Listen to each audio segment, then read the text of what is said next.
glass as a compound called CS, formerly known as EA 1779. It can be disseminated as an aerosol or as a fine dust cloud, and it has a swift and pronounced effect on men. So much so that the United States Army Chemical Warfare Laboratories are investigating its possible use as an incapacitating agent. By our definition, an incapacitating agent is one that destroys or greatly reduces a person's ability to perform his duties. It has a large margin of safety between the effective dose and the lethal dose, and it permits complete recovery. When CS is used, exposure to an amount as low as 1 part per million produces almost immediate effects. These usually continue from 5 to 10 minutes, and in some situations, they last for 20 or 25 minutes. Because CS has the characteristics of an incapacitating agent, it has been the subject of study and experimentation. Here is the story of CS. Under the terms of the Tripartite Standardization Agreement, information about CS was exchanged between the United States and Great Britain, which used CS for riot control. In the chemical warfare laboratories, a program was instituted to determine the feasibility of using CS in a tactical situation. Criteria for the study were based upon experiments then being conducted in a dynamic aerosol exposure chamber, a structure designed to study effects of proposed compounds. Typical is the experience of these Army volunteers who entered the chamber knowing they would be subjected to an aerosol of a new compound, but not knowing what the effects would be. The dose selected for this first test was at the minimal level, based on British findings that CS is effective in extremely low concentrations. Careful control of these chamber tests resulted in a dose of only 2 parts per million. Even so, the effects were apparent almost at once. Although told to remain in the chamber as long as they could, in just 27 seconds, the volunteers left the chamber. They experienced typical symptoms, including eye irritation, lacrimation, sneezing, coughing, and labored breathing. With preliminary data from these chamber tests in hand, field trials were scheduled under simulated tactical situations. In the first trial, troops from several scattered Army units were exposed to the compound. They were instructed to put on protective masks when they felt it was necessary. Experimental grenades containing 1/4 pound of agent combined with a burning mixture were in place for static firing to simulate preparatory fires of an attacking force. These grenades have an emission time of 20 to 25 seconds. Upon firing the grenades, what appears to be a dense cloud of agent was formed, but only 1/5 of the cloud was actually CS. Highest concentrations achieved were 2 to 3 10,000ths of 1% in air. As the agent cloud reached the defensive position, some of the men succeeded in putting on their masks, but others were completely incapable of doing so because the effects of the agent were so rapid and severe. The obscuring effect might be minimized by disseminating the agent from other types of munitions rather than from burning grenades. A masked observer was assigned to each volunteer to record his reactions and to assist him in case he was overcome by the agent. Effects of the agent, even in extremely low concentrations, are so rapid and so acutely painful that a man becomes obsessed with an overpowering desire to remove his mask and escape from the cloud. Even then, some men collapse on the ground or wander around in a state of helplessness. In this test, every one of the volunteers abandoned his position. The agent produced severe irritation of the eyes, nose, throat, and lungs. Among the symptoms were the same convulsive coughing, heavy labored breathing, and searing chest pains experienced by the wind tunnel volunteers. Conspicuous salivation occurred. The eyes lacrimated and closed involuntarily, and they could be opened only with great difficulty. In severe cases, nausea and vomiting occurred. Frustrating as these effects are, the exposed individual recovers in from 5 to 15 minutes after he gets into an atmosphere of fresh air. The feeling of exhaustion and weakness may persist for a few hours after the worst of the effects have worn off. Although effective in very low concentrations, exposure to heavy doses of the agent does not result in permanent injury to the individual.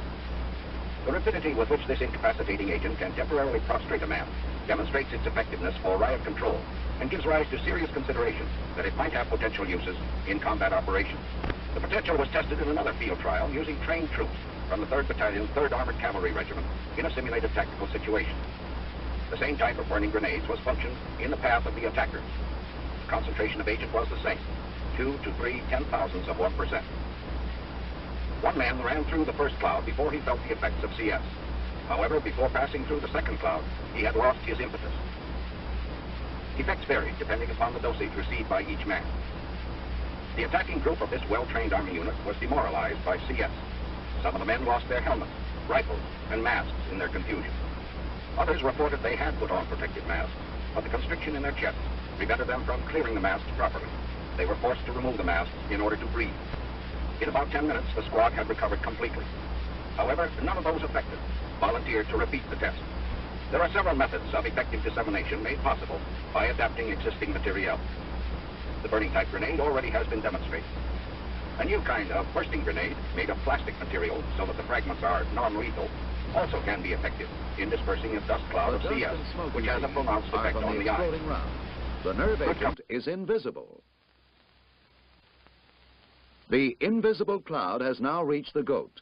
In a short period of time, it will be possible to see its effect. The visible symptom here is a loss of coordination. The goat's muscles begin twitching. The trembling and twitching of the animal's muscles will soon become full-scale convulsions.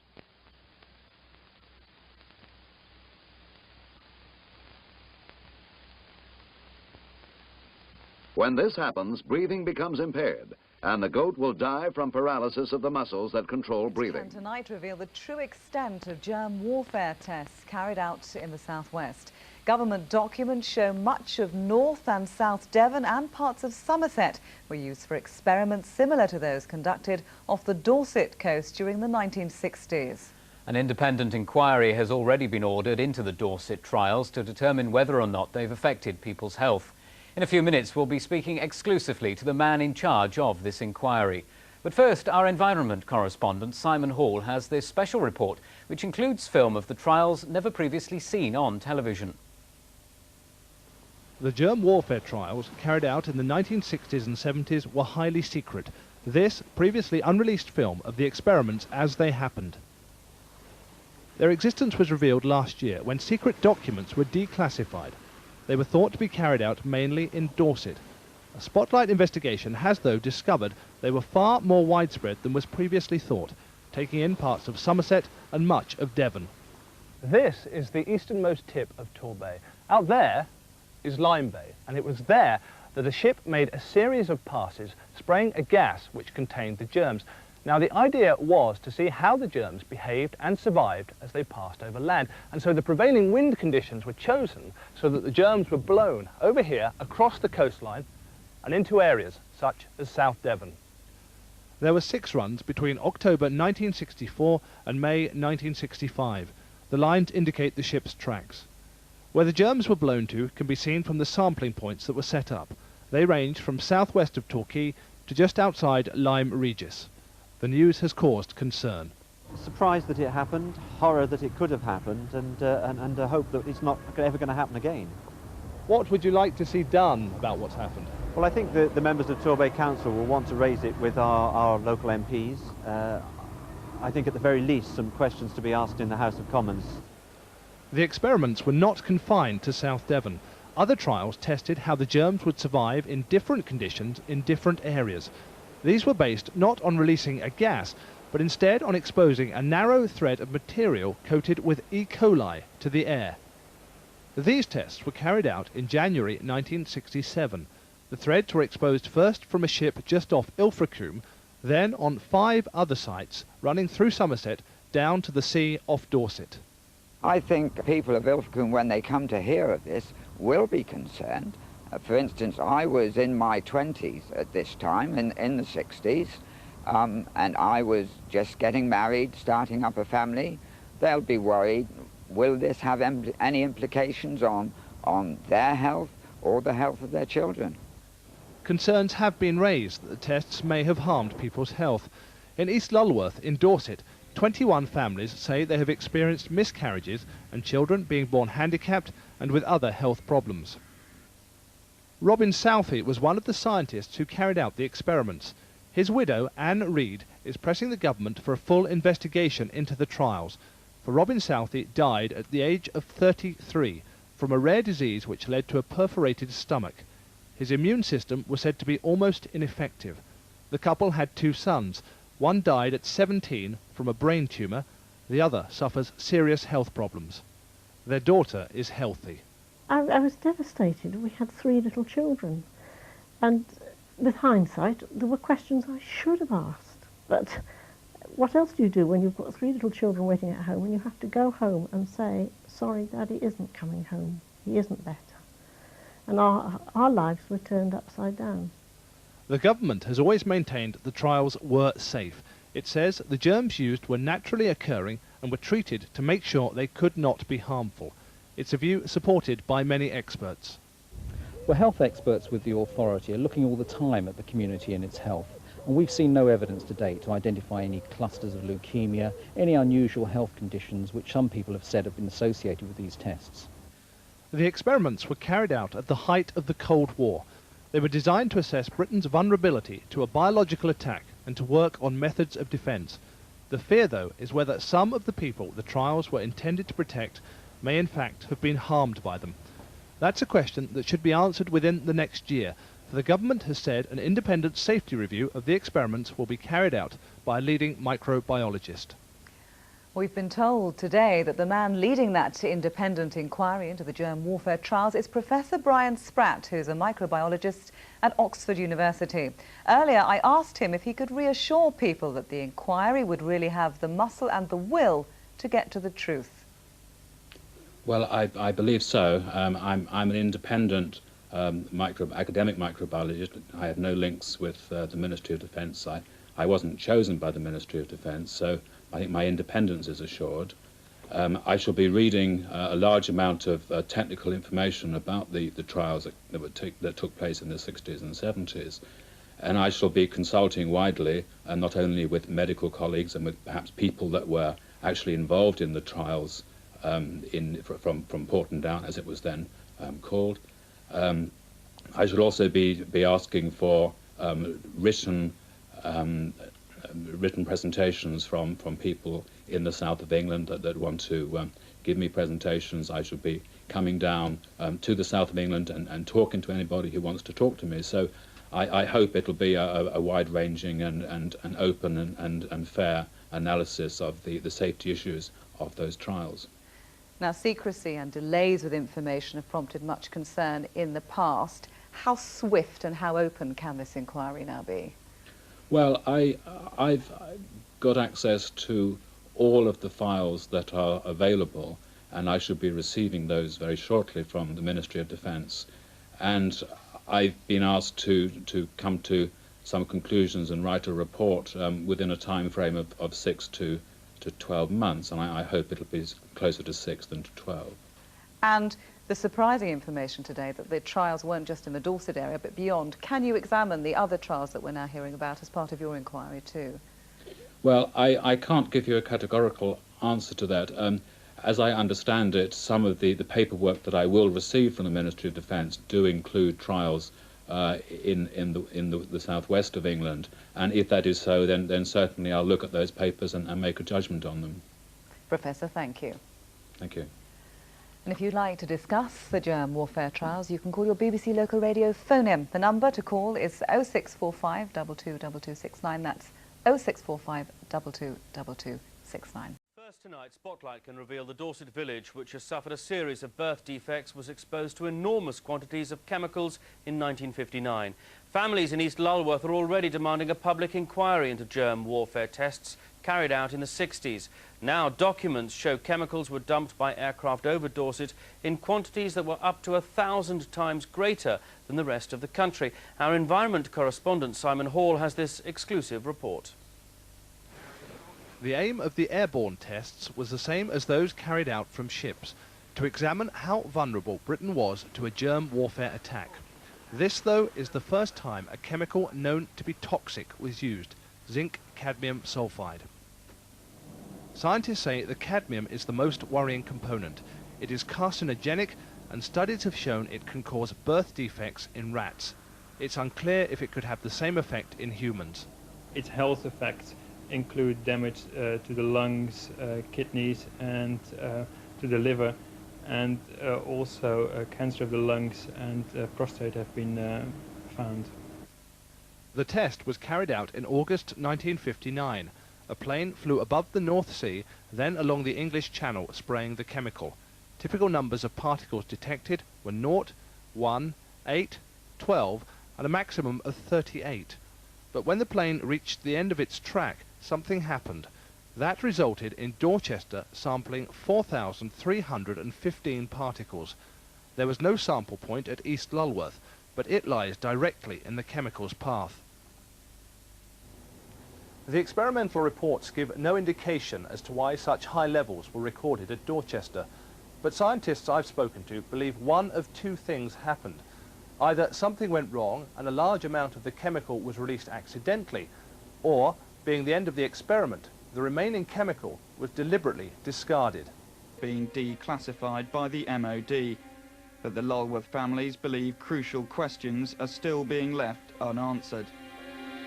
The Chemical and Biological Defence Establishment at Porton Down is currently run by a government agency called DERA, but the body which carried out the tests in the 1960s was called the Microbiological Research Establishment, or MRE. It was overseen by the Biological Research Advisory Board, also known as BRAB. It needed BRAB's permission for every test it carried out. For the last year, DERA has claimed that permission for the tests was given at the 51st meeting of BRAB. At that meeting, the scientist in charge of the experiments described what he intended to do. The early warning trials would involve the release within the range of quantities of, say, 20 litres or more. Doses outside the range would be quite small. The chairman found this acceptable and the board agreed. The minutes of that meeting described tests carried out on the ranges at Porton Down and mentioned the possibility of people outside the range breathing in the simulants used. They make no explicit mention of the trials carried out in Dorset and Devon. We are now sitting here, decades later, looking back at the permissions that were granted, and my reading of this is that permission was granted. Now, it may well be open to another interpretation, but that's my reading of it. Permission aside, could either of the two supposedly harmless simulants used in the trials be potentially harmful? One of them was Bacillus glabigii, or BG. Although often found in the environment, it was imported from Fort Detrick, the US biological warfare plant. Despite claims that it's harmless, US forces abandoned a test with it in 1958 because they considered it a health risk to their troops. DERA themselves have admitted that it may cause disease in immunocompromised people, the very young, the very old, or the already sick. I think you have to look at the conditions at the time and try and put yourself back into the levels of acceptable risk that were considered to be appropriate at the time where we look at things these days. We took levels of risk then which we wouldn't dream of doing now. Now, if you're asking me, would I these days plan a series of trials of this sort without taking additional precautions, the answer is, of course, no. E. coli 162 was the other simulant used in the trials. It's a different strain of E. coli to that recently associated with food poisoning in Scotland. It was tested on mice to check it wasn't toxic, but campaigners point out that these mice were not allowed to breed, so the potential to cause birth defects would have been unknown. There's also some dispute as to exactly what strain of the organism was used. The strain which the MRE claimed they used in the 1960s was recently sent to the Laboratory of Enteric Pathogens for testing. They found that the strain was different to the one claimed by the MRE. Can the MRE, can DERA be trusted to have sent the right organism or to have used the organism they said they used? We certainly sent the right organism. The explanation is that the material that was tested in the 60s, the identification they were able to produce then, put it into a particular group of strains. Now we've been able to identify which specific strain it is within that group. But that explanation is disputed by the director of the Laboratory of Enteric Pathogens. Well, I've not seen the material that you read out that has his opinion there, and I've not discussed it with him. Well, perhaps it would bear a bit more looking into. Perhaps it would. Armed Forces Minister Dr. John Reid recently announced his intention to appoint an independent expert to look into the tests. It's not clear yet what his terms of reference will be, but the MOD say it's extremely unlikely he'll have the power to subpoena witnesses or documents. Campaigners here and elsewhere say they'll be satisfied only with a full public inquiry. Now, it has emerged that no scientists are to be prosecuted over the controversial experiments on human volunteers at the Porton Down chemical warfare establishment. The Crown Prosecution Service says a review carried out after an inquest on a volunteer who died there shows there is insufficient evidence to bring charges. BBC South Today's Chris Coniver reports. An inquest into the death of Ronald Madison in a gas chamber at Porton Down half a century ago resulted in a verdict of unlawful killing, resulting in no prosecutions. It's been decided there's insufficient evidence to charge any of the surviving scientists. Some of the veterans say they're not entirely surprised, but there's still resentment about the lack of top-level acknowledgement of what happened to them. The thing that horrifies me is the complete lack of any sort of condemnation for the people that really matter, that is MOD and people like them. And nothing is ever said to bolster our confidence that they've got the system right.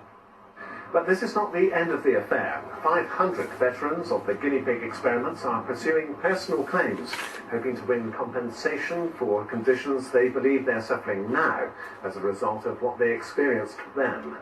The veterans are aging and some are no longer around, but the campaign is continuing. Chris Coniver for BBC South Today. And good evening. Thanks for joining us on this Saturday. I'm Tom Yamas. And tonight, President Trump is calling the military action he ordered on Syria a perfectly executed strike. It was a powerful show of force. More than 100 missiles launched from ships and planes. The U.S., France, and the U.K. all taking part. Syria taking defensive action. This image of one of its surface-to-air missiles streaking over the Damascus skyline. But the U.S. claims every missile hit its mark, crippling Syria's chemical weapons program. And tonight, a new warning from the U.S. if Syria attempts another chemical attack on its own people. ABC's chief global affairs correspondent Martha Raddatz starts us off. A dramatic barrage designed to send an unmistakable message. The U.S., Britain, France unleashing more than 100 missiles from the air and sea. This Tomahawk launched from a U.S. submarine in the Mediterranean. The missile emerging from under the water, blasting into the sky, powerful and on target. I'd use 3 words to describe this operation: precise, overwhelming, and effective. The backbone of the arsenal, 60 Tomahawk cruise missiles launched from destroyers. When the dust cleared and dawn broke, a scientific research center north of Damascus, a smoking ruin. The U.S. military says it was one of 3 chemical weapons facilities destroyed. It's going to have a significant effect on them, so I think the words cripple and degrade are good, accurate words. The strike came 1 week after that Syrian chemical assault on Douma, and those images of families and children gasping for breath. Images that outraged the president. These are not the actions of a man. They are crimes of a monster instead. This was the second time President Trump has ordered a missile strike against Assad for using chemical weapons on his own people. And this time, Trump doubled down, sending nearly twice as many missiles. Today, UN Ambassador Nikki Haley issuing a stern warning. If the Syrian regime uses this poisonous gas again, the United States is locked and loaded. When our president draws a red line, our president enforces the red line. Now the president taking a victory lap, tweeting a perfectly executed strike last night. Thank you to France and the United Kingdom. Could not have had a better result. Mission accomplished. That mission accomplished, drawing immediate comparisons to President George W. Bush's Iraq War victory. And so this appears to have been a state-sponsored assassination attempt after all. A new police cordon at a supermarket in Salisbury tonight. This an investigation with some unlikely locations, but a predictable suspect. After Litvinenko, it took a decade for the government to get to this point. Order. Statement, the Prime Minister. But now, 8 days on, Theresa May came to the Commons. In her hands, one of the most remarkable statements she's delivered as Prime Minister. And with every moment on her feet, the diplomatic tension rising. It is now clear that Mr. Skripal and his daughter were poisoned with a military-grade nerve agent of a type developed by Russia. This is part of a group of nerve agents known as Novichok. It's for investigators to establish who had the means, the motive, the opportunity to launch a poison attack. The Prime Minister said they'd come to a conclusion. The government has concluded that it is highly likely that Russia was responsible for the act against Sergei and Yulia Skripal. The attack on the former spy and his daughter also left a police officer seriously ill. The Prime Minister said if Russia was not responsible, it had somehow lost control of its nerve agent, and it has until Wednesday to explain. Should there be no credible response, we will conclude that this action amounts to an unlawful use of force by the Russian state against the United Kingdom. And I will come back to this House and set out the full range of measures that we will take in response. Novichok is the name for a family of nerve agents said to be the most deadly ever created. It was developed by the Soviet Union in the 1970s and 80s. It's believed to be up to 8 times more potent than the VX nerve agent and can be administered as an ultra-fine powder. When inhaled or absorbed into the skin, it causes suffocation and heart failure. It is just possible that they've lost some of it, but if they have, I mean, that is hugely serious. And I would have thought unlikely, because the Russians would protect this stuff, because in essence, they didn't declare it as they should have done. And Mrs. May has also said the organisation of the prohibition of weapons, chemical weapons, should be called in immediately to investigate. And I think she's absolutely right. The British government has threatened to respond to what happened here. But it must know that Russia's enthusiasm for retaliation will be greater. If this theory is correct, this was a row that Putin wanted. Rohit Katru, ITV News. The use of chemical weapons, and let's not forget that in addition to the Skripal family being affected in that attack, there was also a homeless person who was killed when they came in contact with nerve agent Novichok. Послушайте, травили Скрипаля там. So, listen please.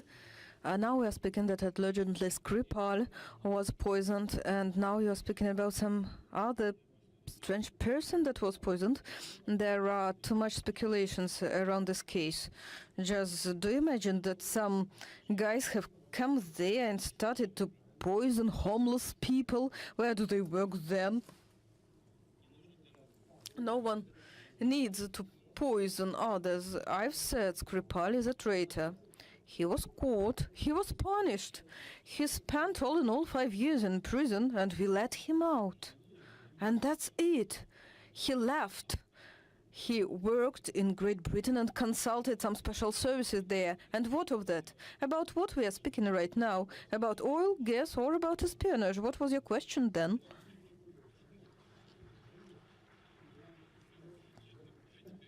Mr. President, did you give an order to strike Khan Shaykhun with chemical weapon last Tuesday? Actually, no one has investigated what happened that day in Khan Shaykhun till that moment. As you know, Khan Shaykhun is under the control of Al-Nusra Front, which is a branch of Al-Qaeda. So the only information the world have had till this moment is published by Al-Qaeda branch. No one has any other information. We don't know if the whole pictures or videos that we've been seeing are true or fabricated. That's why we asked for investigation into what happened in Khan Shaykhun. This is first. Second, Al-Qaeda sources said that the attack happened at 6:30 in the morning, while the Syrian attack in the same area was at around noon, between 11:30 to 12. So they're talking about two different stories or event. So there was no order to make any attack. We don't have any chemical weapons. We gave up our arsenals a few years ago. Even if we have them, we wouldn't use them, and we had never used our chemical arsenal in our history. So what happened this day? As I said, the only source is Al-Qaeda. We cannot take it seriously, but our impression that the West, mainly the United States, is hand in glove with the terrorists. They fabricated the whole story in order to have a pretext for the attack. It wasn't attack because of what happened in Khan Sheikhoun. It's one event. It's a stage one, the play that we saw on the social networking and on TVs, the propaganda, and the stage two is the military attack. That's what we believe is happening, because it's only few days, 2 days, 48 hours between the play and the attacks, and no investigations, no concrete evidence about anything. The only thing were allegations and propaganda, and then strike. So who, according to you, is responsible about this alleged chemical attack? The allegation itself by Al-Qaeda, Al-Nusra Front, so we don't have to investigate who. They announced it. It's under their control, no one else. About the attack, as I said, it's not clear whether it happened or not, because how can you verify a video? You have a lot of fake videos now, and you have the proof that those videos were fake, like the white helmets, for example. They are Al-Qaeda, they are Al-Nusra Front, who shaved their beard, wore white hats, and appeared as humanitarian heroes, which is not the case. The same people were killing Syrian soldiers, and you have the proof on the internet anyway. So the same thing for that chemical attack. We don't know whether those dead children, were they killed in Khan Sheikhoun, were they dead at all, who committed the attack if there was attack, what the material. You have no information at all, nothing at all, no one investigated. So you think it's a fabrication? Definitely, 100% for us it's fabrication.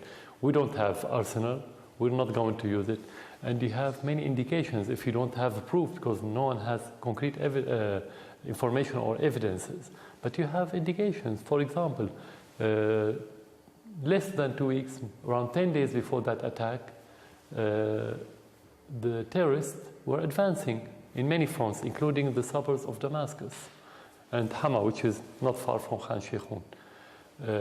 Let's suppose we have this arsenal, and let's suppose that we had the will to use it. Why didn't we use it when we were retreating and the terrorists were advancing? Actually, the timing of that attack or alleged attack was when the Syrian army was advancing very fast, and actually the terrorists were collapsing.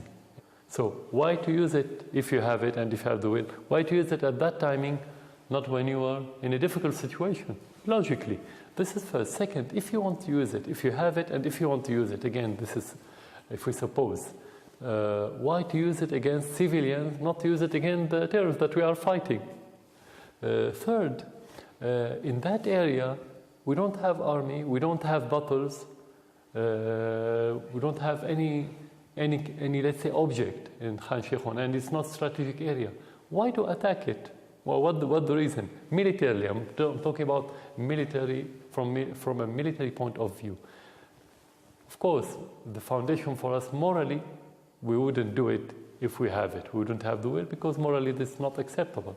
We won't have the support of the public. So every indication is against the whole story. So we can say that this play that they staged doesn't hold together. The story is not convincing by any means. With the US airstrike, Trump seems to have changed his position on you and Syria drastically. Do you have the feeling that you lost what you have called a potential partner? I said if it was conditional. Yeah. If they are serious in fighting terrorists, we're going to be partner. And I said not only the United States, whoever wants to fight the terrorists, we are a partner. This is basic for us, basic principle, let's say. Actually, what has been proven recently, as I said earlier, that they are handing gloves with those terrorists. The United States and the West, they're not serious in fighting the terrorists. And yesterday, some of their statements were defending ISIS. They were saying that ISIS doesn't have chemical weapons. They are defending ISIS against the Syrian government and the Syrian army. So actually, you cannot talk about partnership between us, who work against the terrorists and who fight the terrorism, and the others who are supporting explicitly the terrorists. Tomorrow afternoon, I shall address the General Assembly of the United Nations in New York as the sovereign of 16 member states and head of the Commonwealth. Just as in 1957, when I last visited the UN, I shall be travelling from this northern realm as Queen of Canada.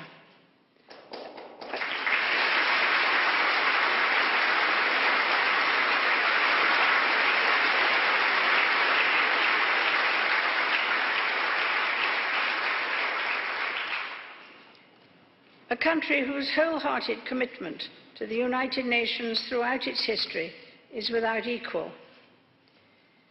Building on those foundations, this nation's international engagement is as strong as ever, whether measured by the service and sacrifice of our troops in Afghanistan, or gathering the leading countries of the world here in Toronto to address matters of urgent concern.